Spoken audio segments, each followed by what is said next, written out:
বেটা মন্ত্রী থাকা অবস্থায় ভোটে দাঁড়িয়ে জিততে পারলো না, সে মুখ্যমন্ত্রী হবে? মানে স্বপ্ন দেখারও একটা লিমিট থাকে, আর এ তো দিবা স্বপ্ন দেখছে। আসল ব্যাপারটা হচ্ছে গিয়ে ও বিজেপি আর আরএসএস এর কাছ থেকে পয়সা খেয়েছে।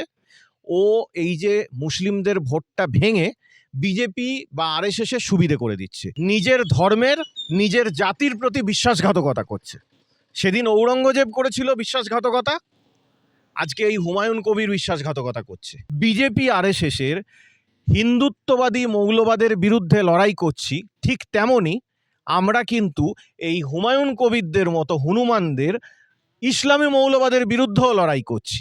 একটা মৌলবাদকে রোখার জন্য আর একটা মৌলবাদকে আমরা প্রশ্রয় দেব না। হুমায়ুন কবিরকে এবার মনে হচ্ছে ঔরঙ্গজেব বলা উচিত। ঔরঙ্গজেব যেমন নিজের বাবাকে বা নিজের পরিবারের সবাইকে হত্যা করে তার যে মহান সাম্রাজ্য ছিল সেই সাম্রাজ্যের পতন ডেকে এনেছিল, এই হুমায়ুন কবির সেই লোকটাও কিন্তু সেই একই জিনিসটা করছে। সে আজকে নিজের ধর্মের নিজের জাতির প্রতি বিশ্বাসঘাতকতা করছে। সেদিন ঔরঙ্গজেব করেছিল বিশ্বাসঘাতকতা, আজকে এই হুমায়ুন কবির বিশ্বাসঘাতকতা করছে। সে এই যে জিনিসটা করছে, এটা করার কারণটা কি? কারণটা হচ্ছে গিয়ে সাধারণ হয়তো অশিক্ষিত বা স্বল্প শিক্ষিত যে মুসলিমরা রয়েছে তাদেরকে, যারা ধর্মপ্রাণ মুসলিমরা রয়েছে তাদেরকে কোনো রকমভাবে ধর্মের উস্কানি দিয়ে বিজেপি বিরোধী ভোটটাকে ভাঙার চেষ্টা করছে। বিজেপি বিরোধী ভোটটা ভাঙলে কার সুবিধে হবে? হুমায়ুন কবির আজকে বড় বড় গল্প শোনাচ্ছে সে মুখ্যমন্ত্রী হবে। বেটা মন্ত্রী থাকা অবস্থায় ভোটে দাঁড়িয়ে জিততে পারলো না, সে মুখ্যমন্ত্রী হবে? মানে স্বপ্ন দেখারও একটা লিমিট থাকে, আর এ তো দিবা স্বপ্ন দেখছে। আসল ব্যাপারটা হচ্ছে গিয়ে ও বিজেপি আর আরএসএস এর কাছ থেকে পয়সা খেয়েছে। ও এই যে মুসলিমদের ভোটটা ভেঙে বিজেপি বা আরএসএস এর সুবিধে করে দিচ্ছে। বিজেপি বিরোধী যে ভোটটা রয়েছে তার মধ্যে অবশ্যই মুসলিম, যারা মুসলিম বাঙালি রয়েছে তারা তো বিজেপিকে ভোট দেবে না। কারণ বিজেপি যদি কোনোভাবে ক্ষমতায় চলে আসে তাহলে প্রথমেই মুসলিমদেরকেই তারা মারবে, মুসলিমদেরকেই তাড়াবে। বিজেপির প্রাক্তন রাজ্য সভাপতি বলেছিলেন বিজেপি কোনোভাবে বাংলায় ক্ষমতায় চলে আসতে পারলে 2 কোটি মুসলমানকে কোট আনকোট বলছি পেছনে লাথি মেরে তাড়াবে। এটা বিজেপির প্রাক্তন রাজ্য সভাপতি বলেছে। এটাই অ্যাকচুয়ালি আরএসএস বা বিজেপির আদর্শ, এটাই অ্যাকচুয়ালি আরএসএস বা বিজেপির লক্ষ্য। তা হুমায়ুন কবির আজকে মুসলমানদের এই ভোটটাকে ভেঙে দিয়ে সেই রাস্তাটাই ত্বরান্বিত করার চেষ্টা করছে। আমি বলে দিচ্ছি, আপনারা মিলিয়ে নেবেন যে আজকে মুসলমানরাই তাকে পছন্দ করে না, মুসলমানরাই তাকে বিশ্বাসঘাতক মনে করে।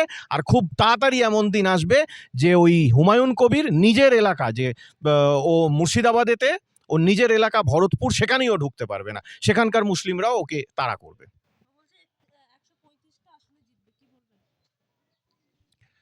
অমিত শাহ গতবারে এসে বলেছিল আবকি বার 200 পার, তারপর দেখা গেল কি হয়েছে, আরে এ তো 135 বলেছে। ঠিক আছে, তো সংখ্যাটা আরও কম, ওর অবস্থাটা কি হয়? ভরতপুরের সিটটা টিকিয়ে রাখতে পারবে কিনা সন্দেহ। ভরতপুরে যারা ও যাদের ওপর ভরসা করে ভোটে জিতেছে, যারা ওকে আগেবারে ভোটে জিতিয়েছে, তারা এতটাও বোকা নয় যে তারা খাল কেটে কুমির নিয়ে আসবে। আর এ তো কুমির নয়, বিজেপি হচ্ছে গিয়ে একেবারে ডাইনোসর, ঝাড়ে বংশে উৎখাত করে দেবে। তাই হুমায়ুন আজকে এই বিজেপি আর আরএসএস এর কাছ থেকে যে পয়সা খেয়ে, শুধু হুমায়ুন নয়, এরকম অনেকে রয়েছে।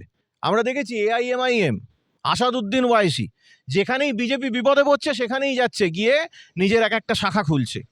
তারপর আরেকজন রয়েছে আমাদের এখানে মসিহা, ঠিক আছে, ভাইজান, তিনিও সব জায়গায় গিয়ে বড় বড় বাতেলা মারছেন, মুসলমানদের হিরো হওয়ার চেষ্টা করছেন। তারপর মাঝে মাঝে এরকমও বলছেন যে শুভেন্দু অধিকারীর মতো বিরোধী দলনেতা পেয়ে তিনি নাকি খুব বর্তে গেছেন। তা আমাদের বাঙালি মুসলমানরা কি এতটাই বোকা? মানে ওরা কি সেটাই মনে করছে যে বাংলার মুসলমানদের ঘটে কোনো বুদ্ধি নেই, ওরা শুধুমাত্র ধর্মের নাম করে যা বলবে তাই করবে? মুসলমানদের এইটুকু আক্কেল নেই যে বিজেপি যদি কোনোভাবে ক্ষমতায় চলে আসে তাহলে তাদের কি অবস্থা হতে পারে? তাই এই হুমায়ুন কবির হোক বা আর যারা এই রকমভাবে শান্ত বাংলার মাটিকে অশান্ত করার চেষ্টা করছে ধর্মের নাম করে, তাদের কারোরই লক্ষ্য পূর্ণ হবে না। একটা জিনিস মাথায় রাখুন, আমরা যারা বাংলার গণতন্ত্রপ্রিয় নাগরিক রয়েছি, তারা যেমন বিজেপি আরএসএসের হিন্দুত্ববাদী মৌলবাদের বিরুদ্ধে লড়াই করছি, ঠিক তেমনি আমরা কিন্তু এই হুমায়ুন কবিরদের মতো হনুমানদের ইসলামী মৌলবাদের বিরুদ্ধেও লড়াই করছি। একটা মৌলবাদকে রোখার জন্য আর একটা মৌলবাদকে আমরা প্রশ্রয় দেব না।